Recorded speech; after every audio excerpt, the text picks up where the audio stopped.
Funky Politics. Hey, yo, Tug. What?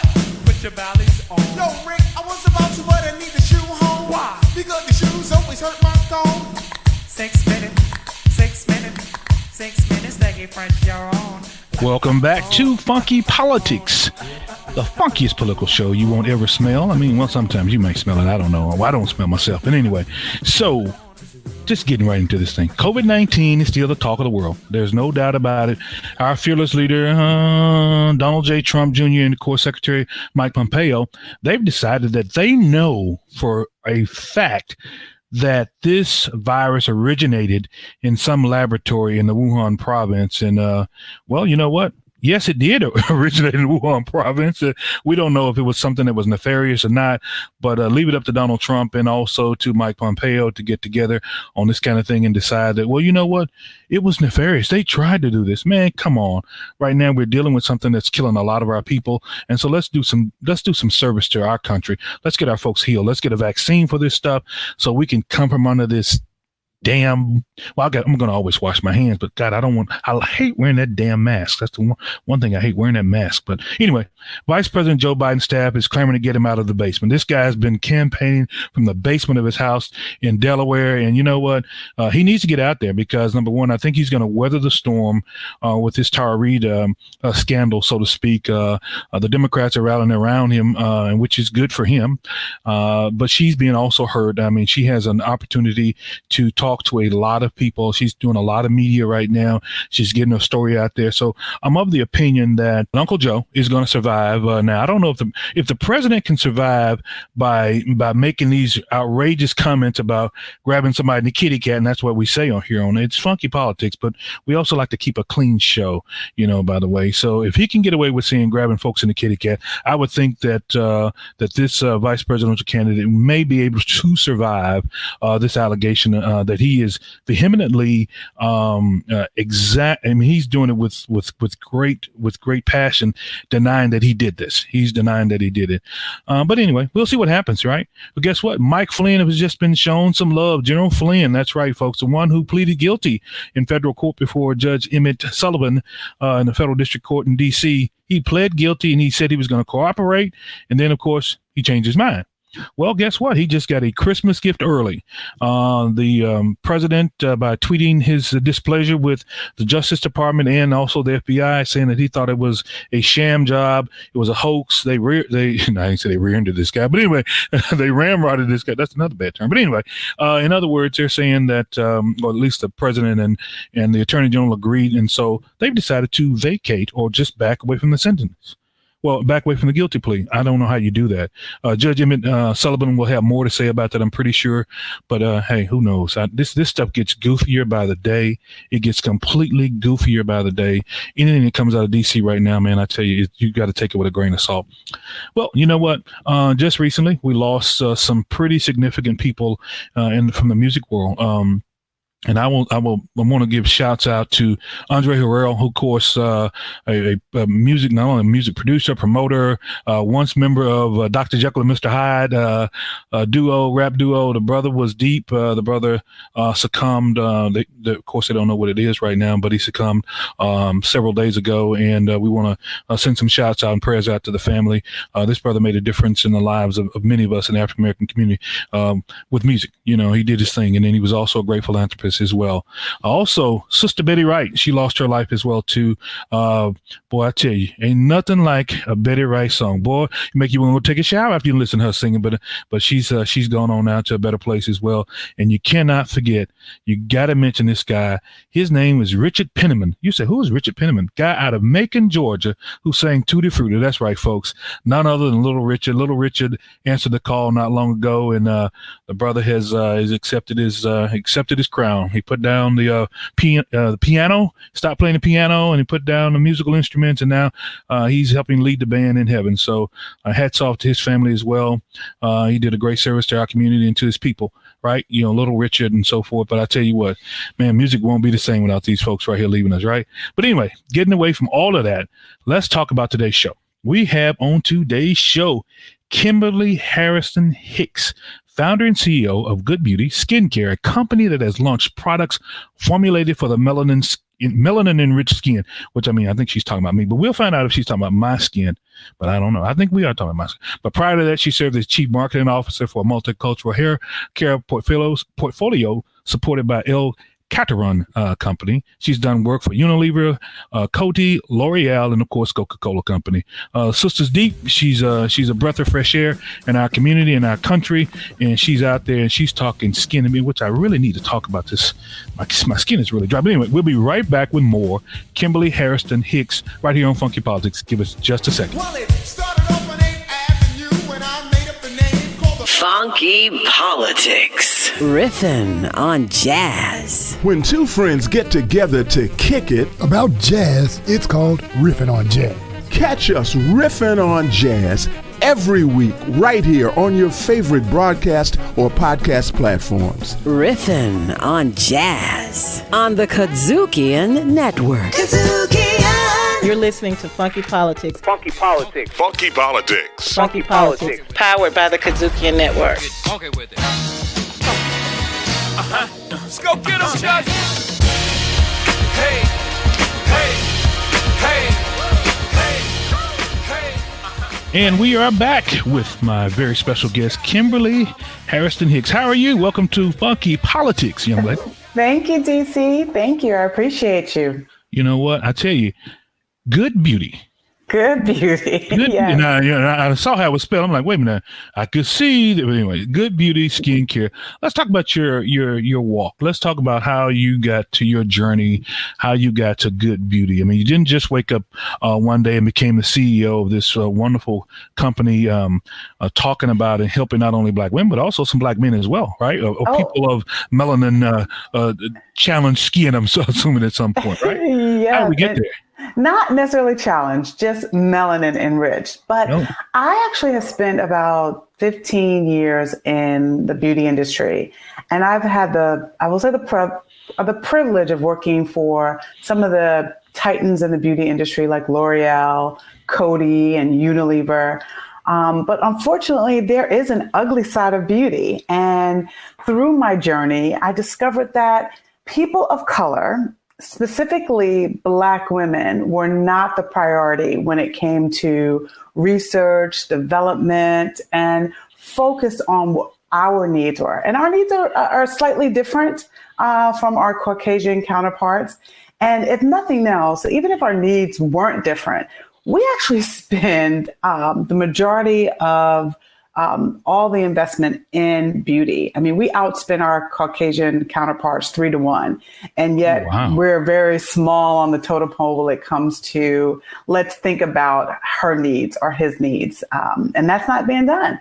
And so when I had the opportunity to, after my last role, we sold the company. I had an opportunity to kind of step back and think about what was really next for me, and through the help and support of my husband, I was able to say, let me go after my dream. And that was to develop a skincare line specifically for Black women, but not only just develop a skincare line from a product perspective, but also give back to our community. So that was really important to me, about educating Black women about our skin, and then making sure that we had the resources and the tools to give back. And we give back $1 back for every product that we sell back to a not-for-profit that supports young Black women and educating young Black women.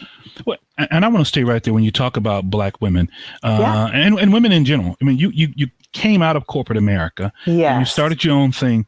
And we like to talk about diversity, inclusion, and equity, Kimberly. But when you were there, and of course, you were in corporate America before this new Me Too movement, of course, came along, but is it fair to say that corporate America was really doing a pretty good job of promoting African-American women? Well, we know that ain't the truth, but they'll say they were doing it. But how difficult as a woman of color was it for you to manage those roles of being that strong Black woman, but also having to pretty much say in some corporate meetings, well, I have to kind of bite my tongue and maybe not say anything today? Unfortunately, that was probably my experience, that while there were positions where women of color and Black women were in leadership position. It really was maybe one against a sea of, 50.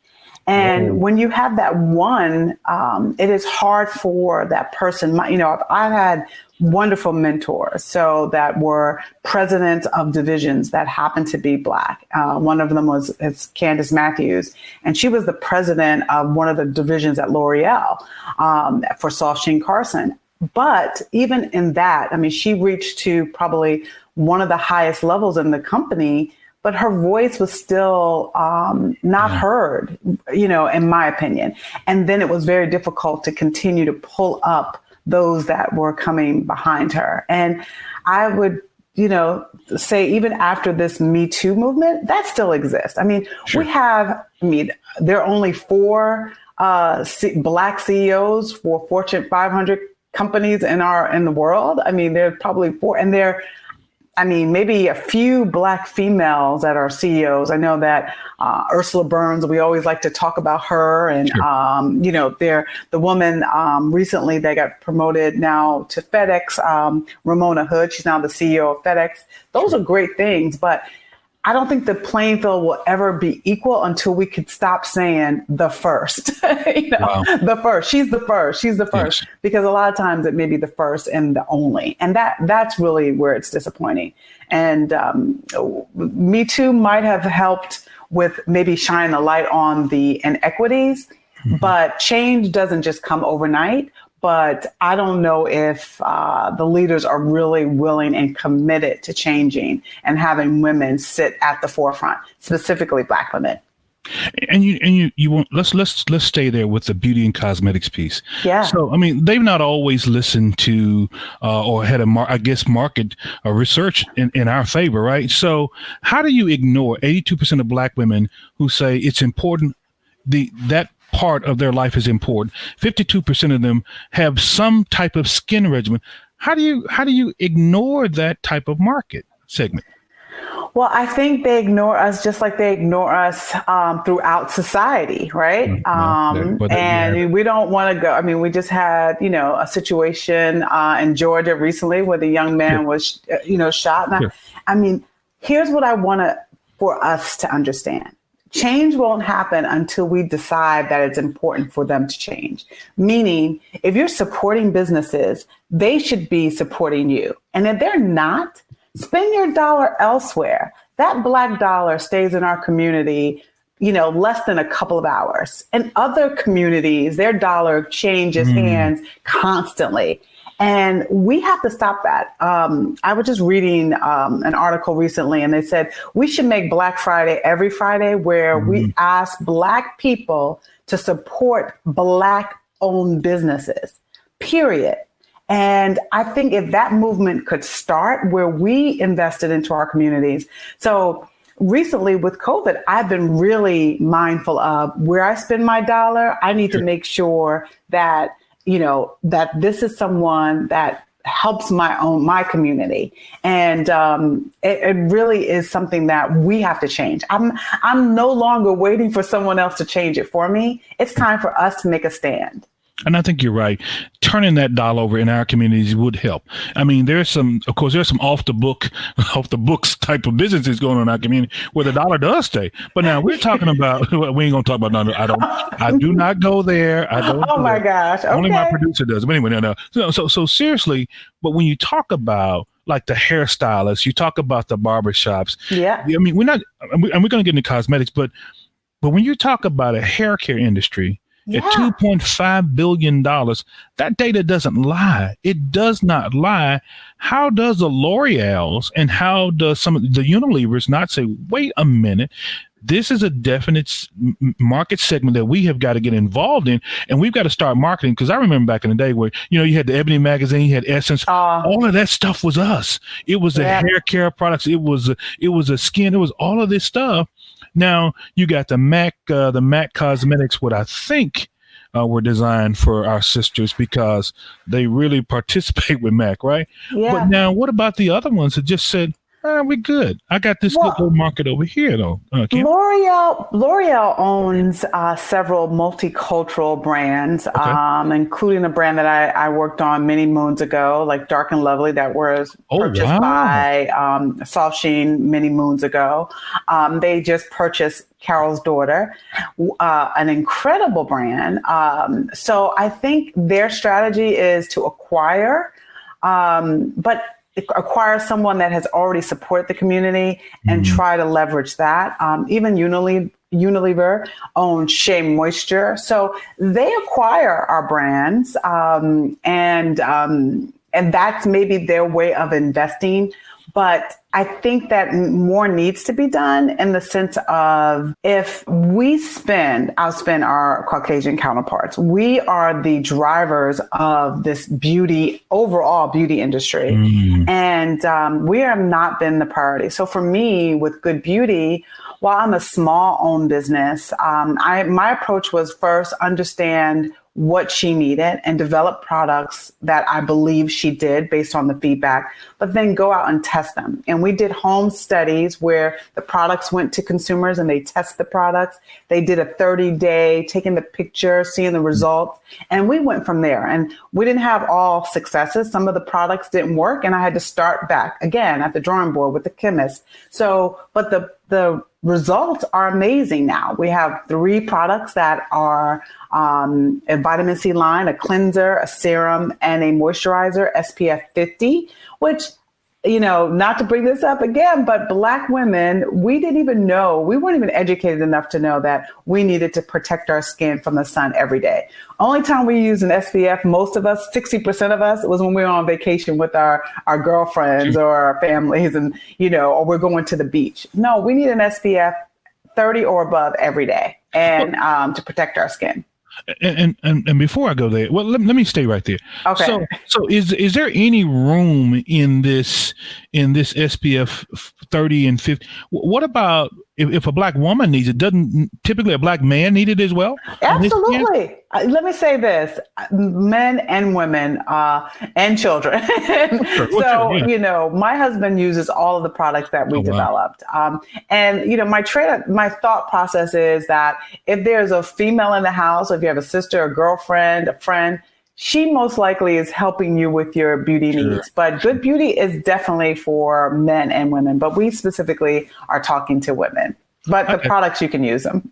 So the Dark and Lovely, the Soft Sheen, these are names I grew up with, and I'm 53, and I'm not that. I think it is 53, not 83. Yeah, 53. So I grew up with those names by the Essence, by the Jet magazines, by the Ebony.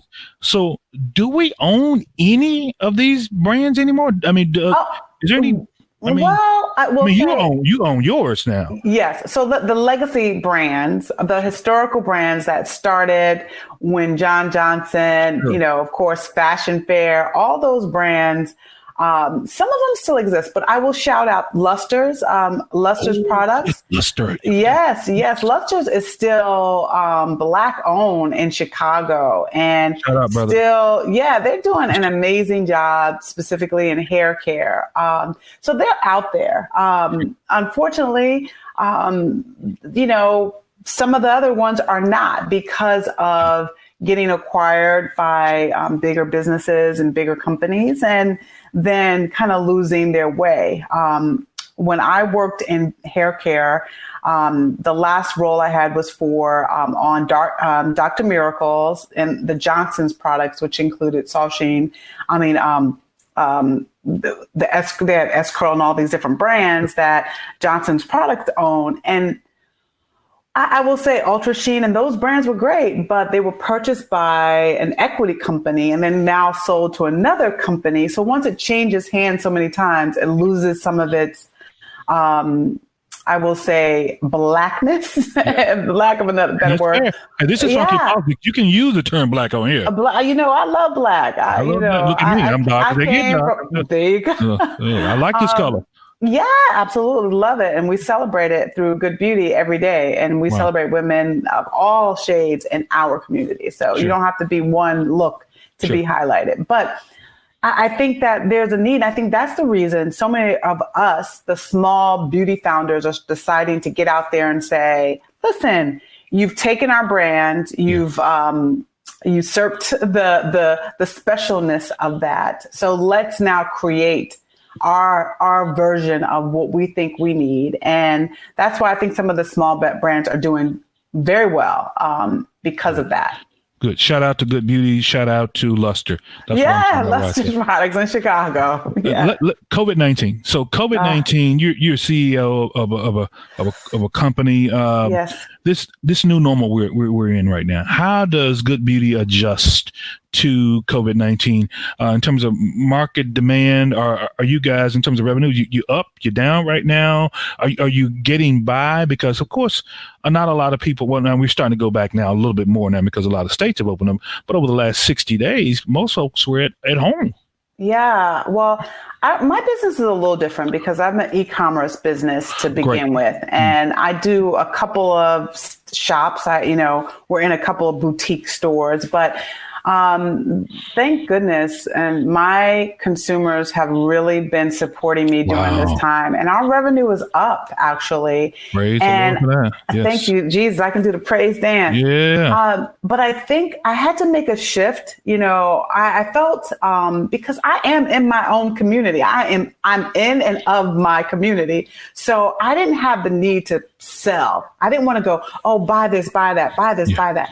I really wanted to insert kind of health and wellness and how we could support women during this time, self-care Sundays, things that we could do to maintain our wellness and, who we are as women. And, our brand is based in that, we believe in, we're Christians, we're spiritual, we are grounded. Like I'm not apologizing that I'm Black, and I'm not apologizing that I'm a Christian and that I have faith. So I understand during these times, that's where we have to dig deep and make sure we take care of one another. So it went from a selling message to really a supporting message fully. And that did not hurt the business, which I'm very pleased with. And now, Mother's Day just happened. I did like a sale, a coupon, and women responded. I gave some freebies away, and they responded well to that. So I'm blessed and thankful. And, I make sure that we are connected. I'm staying connected. I do Instagram lives and things like that to help support our community. I think that's very important as a small Black business owner or as a large Black business owner, is that we stay connected to our people, because we are loyal. I mean, I know some people that have had the same beautician for 25 years. Yes. And so that's possible. It's the same barber. Well, now my hair ain't what it used to be, but now when I used to go and I had an afro, I came out one day and I had, anyway. So we are brand loyal. Yeah. And we are loyal to those folks who we believe are doing us right. So you must be doing some great work out there. Yeah. Well, I will tell you, the service industry, those beauticians, those barbers, now they are hurting. Yeah. Because you have to touch, right? I have the luxury of sending product out and I don't ever have to touch anyone. But I know for me, I haven't had a good brow wax and, doing my own makeup today was like, okay, wait a minute, So those people I really do feel for.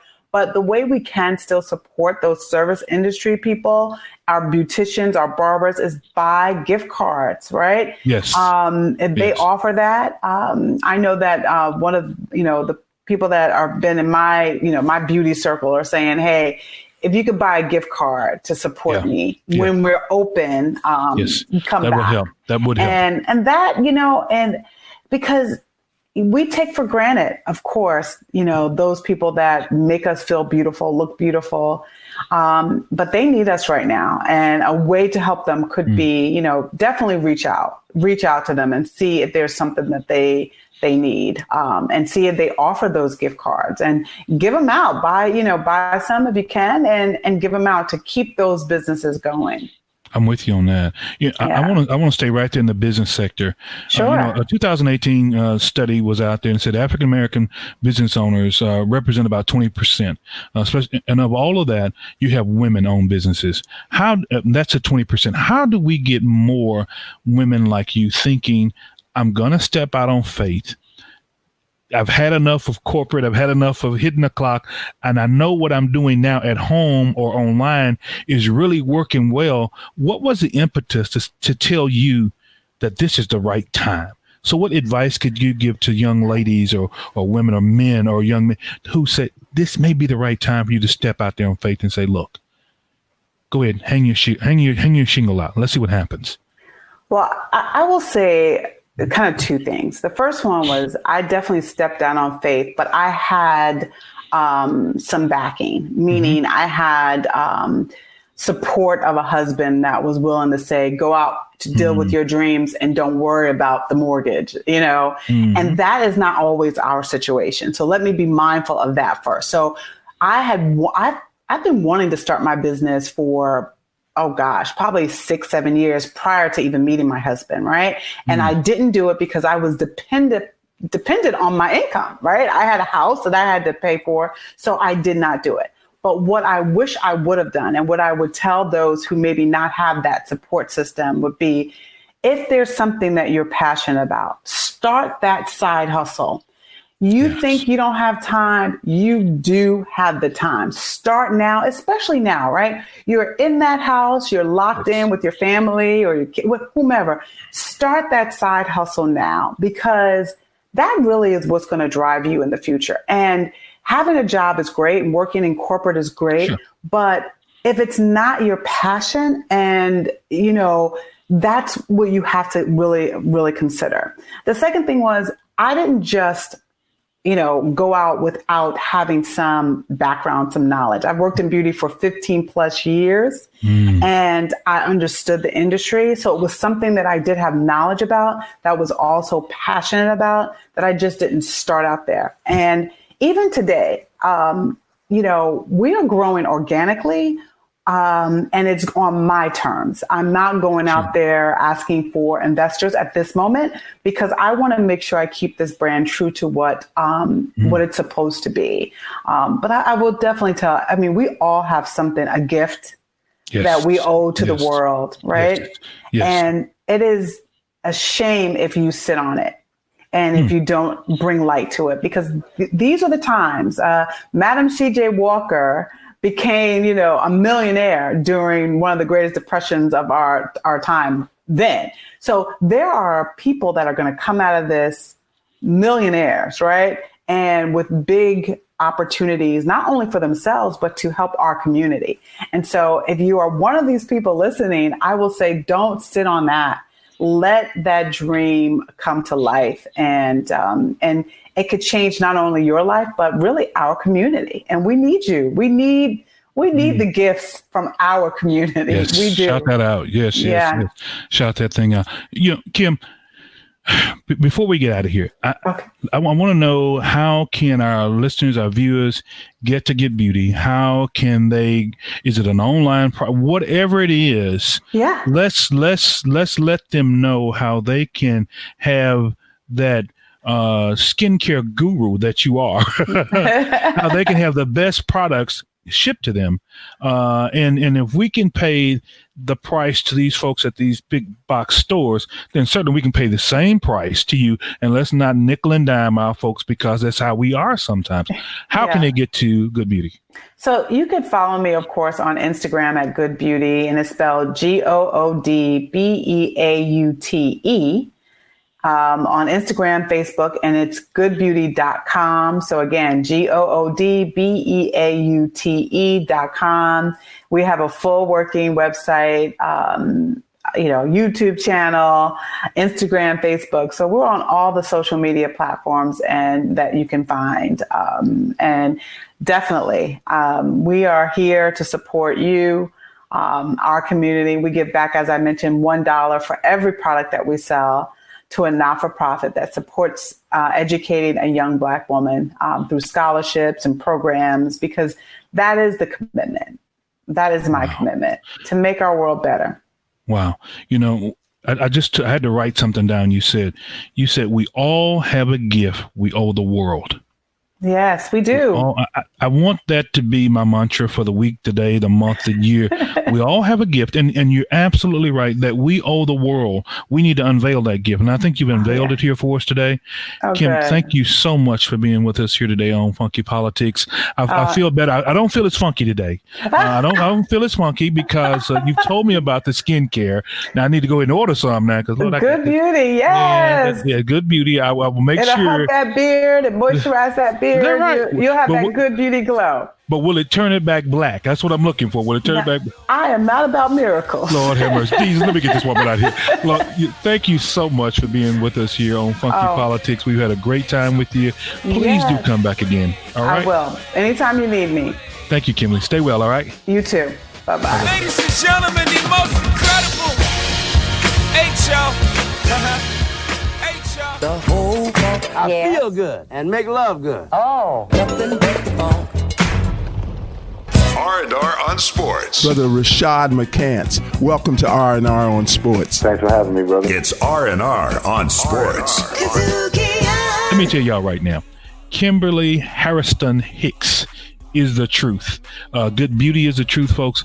Go out there online, look them up. Let's do business with her. She's a well-known entity out there. She comes out of corporate America. She followed her dream. She devised this plan and said, hey, look, this is what we're going to do. This is what I'm going to do. And she put her love into it. And I think we owe her that much as a part of this community. It's COVID-19 still going on, but we can still support our own. And I want to see her thing blow up from the flow up. We don't want her to sell it now. She can't sell it because we want to make sure that when we look out there, when it comes to the L'Oreals, we want to see Good Beauty out there as being at the very top over L'Oreal. We're talking about major market share, right? We can do this. I think we can all do this as believers in Christ and also as believers in ourselves and helping one another to strive to get to another level in life, right? I tell you what, right here on Funky Politics, where we like to always keep it real, we like to keep it right, and we always like to keep it funky. I want to make sure that as we develop these new plans around the country and opening up our states, stay safe. Stay safe. I've been to a restaurant and I will say that they did have the tables parsed out so you couldn't sit next to anybody and so forth. There was a lot of social distancing. The wait staff had the masks on and so forth. I felt pretty good about it. I hadn't been back to one again, but I may. So I'm venturing out a little bit more. We do have to get back into regular society. We do have to get back into trying to make sure that our economy picks back up, but we can do it in measured phases. Let's not let our national leader or our state leaders tell us that it's time now to go back full force, because it's not. But in measured terms, go out and start doing some things. I'm not going to say them all, but there may be a store you need to go into to get something to make you feel a little bit better. Okay, do that. We'll see you right here next time on Funky Politics, powered by the Kudzukian Network. I am out of here. Funky Politics, recorded at Kudzukian Studios, directed, produced, and distributed by Kudzukian.